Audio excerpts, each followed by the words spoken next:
Ghost Story, Haunted Mansion. Once upon a time, there was a small village nestled in the heart of a dense forest.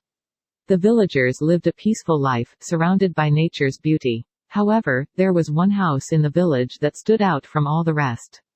It was an old, dilapidated mansion that was said to be haunted by the ghost of a woman who had died there many years ago. The villagers avoided the house at all costs, as they believed that anyone who entered it would never come back out. Despite their fears, a young and curious boy named Tim decided to explore the house one day. As Tim entered the mansion, he was greeted by an eerie silence. The rooms were dark and musty, and he could hear the creaking of the floorboards beneath his feet. Suddenly, he heard a faint whisper coming from the top of the staircase. Tim slowly made his way up the stairs, his heart pounding with fear. When he reached the top of the staircase, he saw a ghostly figure standing in front of him.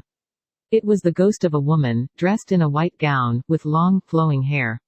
She beckoned Tim to come closer, her eyes fixed upon him. Tim was too scared to move, but the ghostly woman continued to call out to him. With trembling hands, Tim reached out and touched the ghostly figure. To his surprise, she vanished into thin air. But in that moment, Tim realized that the ghost was not there to harm him. Instead, she was seeking help from beyond the grave. The ghostly woman had died in the house many years ago, and her spirit was trapped there, unable to find peace. She had been trying to communicate with the living, but no one had ever come close enough to hear her. With Tim's help, the ghost was finally able to communicate her message and find peace.